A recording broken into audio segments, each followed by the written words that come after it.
जय श्री कृष्ण। नवाध्याय ब्रह्मा जी का भगवत धाम दर्शन और भगवान के द्वारा उन्हें चतुश्लोकी भागवत का उपदेश। जय श्री कृष्ण। ओम नमो भगवते वासुदेवाय।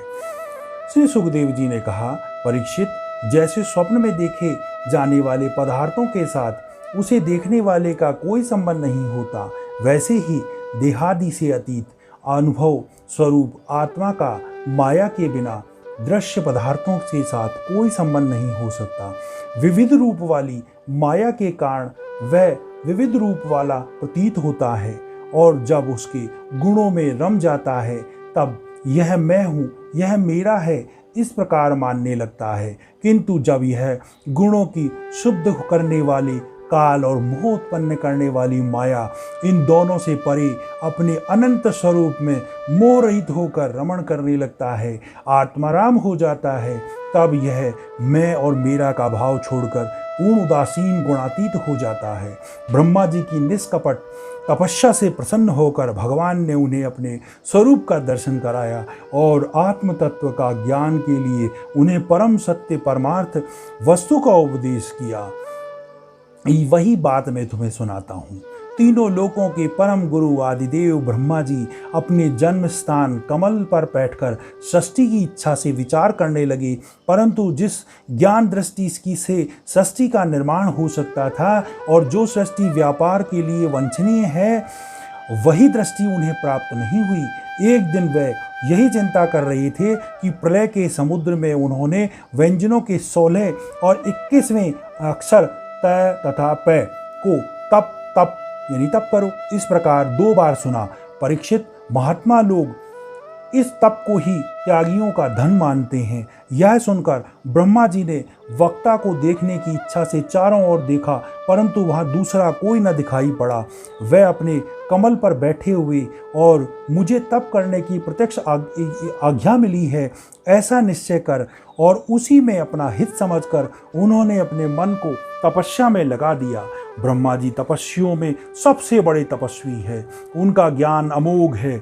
उन्होंने उस समय 1 सहस्त्र दिव्य वर्ष पर्यंत एकाग्रचित से अपने प्राण, मन, कर्मेंद्रियां और ज्ञानेंद्रियों को वश में करके ऐसी तपस्या की जिससे वह समस्त लोगों को प्रकाशित करने में समर्थ हो सके। उनकी तपस्या से प्रसन्न होकर भगवान ने उन्हें अपना वह लोक दिखाया जो सबसे श्रेष्ठ है और जिससे परे कोई दूसरा लोक नहीं है। उस लोक में किसी भी प्रकार के क्लेश, मोह और भय नहीं है। जिन्हें कभी एक बार भी उसके दर्शन का सौभाग्य प्राप्त हुआ है, वह देवता बार बार उसकी स्तुति करते रहते हैं। वहाँ रजोगुण, तमोगुण और इससे मिला जुला सत्वगुण भी नहीं है। वहाँ न काल की दाल गलती है और न माया ही कदम रख सकती है। फिर माया के बाल बच्चे तो जा ही कैसे सकते हैं। वहाँ भगवान के पार्षद निवास करते हैं, जिनका पूजन देवता और दैत्य दोनों ही करते हैं। उनका उज्ज्वल आभा से युक्त श्याम शरीर, सतदल, कमल के समान कोमल नेत्र और पीले रंग के वस्त्र से शोभायमान है। अंग अंग से राशि राशि सौंदर्य निखरता रहता है। वह कोमलता की मूर्ति हैं, सभी के 4 भुजाएं हैं। वह स्वयं तो अत्यंत तेजस्वी है ही, मणि जड़ित स्वर्ण से प्रभामय आभूषण भी धारण किए रहते हैं। उनकी छवि मूंगे, वैदुर्यमणि और कमल के उज्ज्वल तंतु के समान है। उनके कानों में कुंडल, मस्तक पर मुकुट और कंठ पर मालाएं शोभायमान हैं।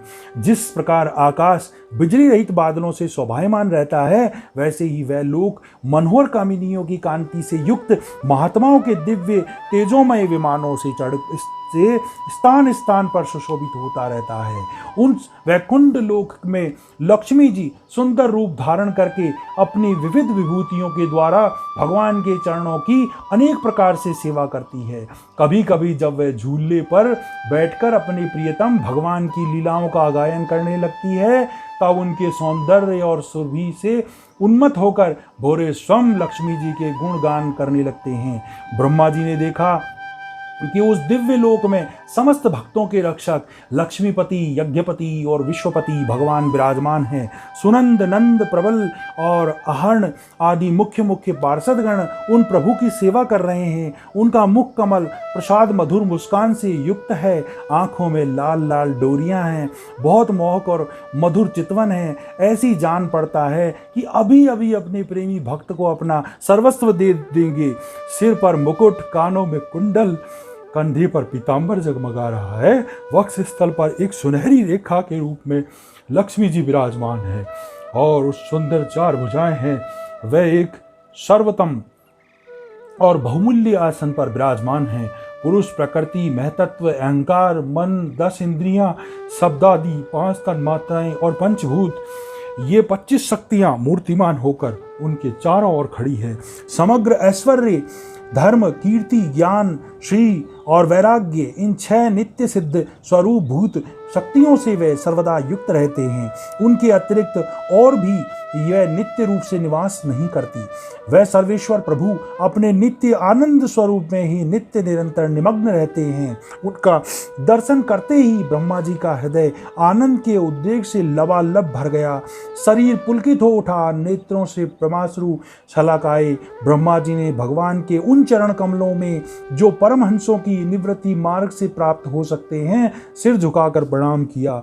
ब्रह्मा जी के प्यारे भगवान अपने प्रिय ब्रह्मा को प्रेम और आनंद दर्शन का आनंद से निमग्न शरणागत और प्रजा सृष्टि के लिए आदेश देने के योग्य देखकर बहुत प्रसन्न हुए। उन्होंने ब्रह्मा जी से हाथ मिलाया और मंद मंद मुस्कान से अलंकृत वाणी में कहा।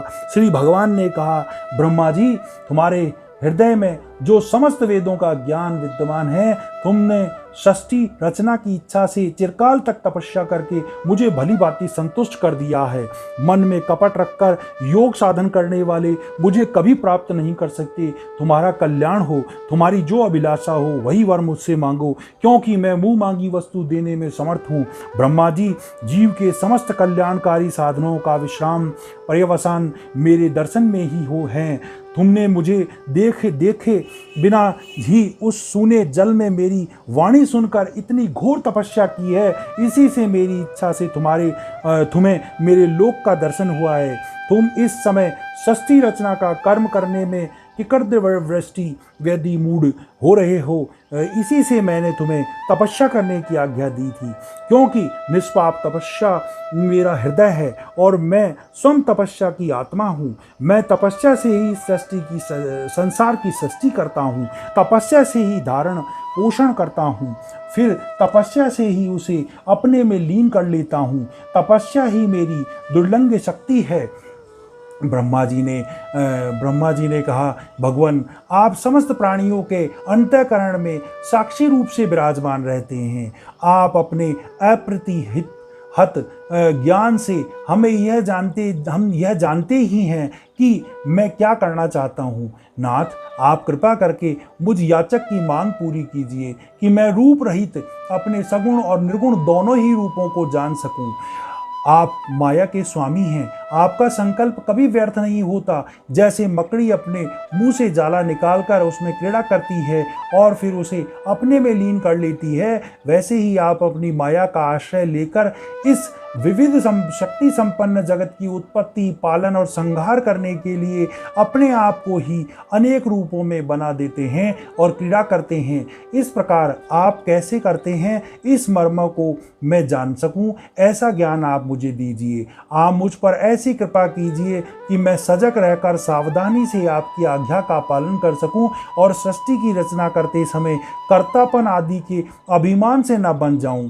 प्रभु, आपने एक मित्र के समान हाथ पकड़कर मुझे अपना मित्र स्वीकार किया है। अतः जब मैं आपकी सेवा सृष्टि रचना में लगूं और सावधानी से पूर्व सृष्टि के गुण कर्मानुसार जीवों का विभाजन करने लगूं, तब कहीं अपने को जन्म कर्म के स्वतंत्र मानकर प्रबल अभिमान में न कर बैठूं। श्री भगवान ने कहा, अनुभव, प्रेमा भक्ति और साधनों से युक्त अत्यंत गोपनीय अपने स्वरूप का ज्ञान मैं तुम्हें कहता हूँ, तुम उसे ग्रहण करो। मेरा जितना विस्तार है, मेरा जो लक्षण है, मेरे जितने और जैसे रूप गुण और लीलाएं हैं, मेरी कृपा से तुम उनका तत्व ठीक ठीक ही अनुभव करो। सृष्टि के पूर्व कल केवल मैं ही मैं था और मेरे अतिरिक्त न स्थूल था न सूक्ष्म था और न दोनों का कारण अज्ञान। जहाँ यह सृष्टि नहीं है वहाँ मैं ही मैं हूँ और इस सृष्टि के रूप में भी जो कुछ प्रतीत हो रहा है वह भी मैं ही हूँ और जो कुछ बच रहा है वह भी मैं ही हूँ। वास्तव में होने पर भी जो कुछ अनिर्वचनीय वस्तु मेरे अतिरिक्त मुझ परमात्मा के में दो चंद्रमाओं की तरह मिथ्या ही प्रतीत हो रही है, अथवा विद्यमान होने पर भी आकाश मंडल के नक्षत्रों में राहु की भांति जो मेरी प्रतीति होती है, इसे मेरी माया समझना चाहिए। जैसे प्राणियों के पंचभूत रहित रचित छोटे बड़े शरीरों में आकाश आदि पंच महाभूत उन शरीरों में कार्य रूप से निर्मित होने के कारण प्रेम प्रवेश करते भी हैं और पहले से ही उन स्थानों और रूपों के कारण रूप में विद्यमान रहने के कारण प्रवेश नहीं भी करते हैं, वैसे ही प्राणियों के शरीर की दृष्टि से मैं उनके आत्मा के रूप में प्रवेश किए हुए हूँ और आत्मदृष्टि से उन अपने अतिरिक्त और कोई वस्तु न होने के कारण उनमें प्रविष्ट नहीं भी हूँ। यह ब्रह्म नहीं, यह ब्रह्म नहीं।